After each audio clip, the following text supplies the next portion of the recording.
So may running on cloud dito na okay to siya. Yan oh. Okay pa yung sole niya. Yan oh, parang bago pa siya. Pero yung price niya guys, tingnan niyo ha.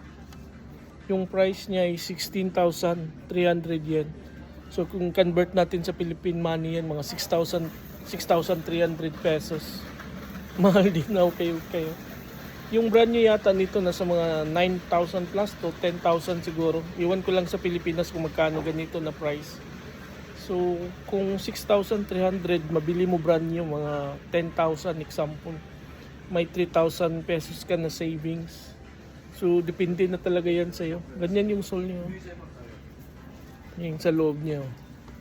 So maganda pa naman yung condition niya. Pero mahal pa rin pag tinawag kasi na kayo sikanhan.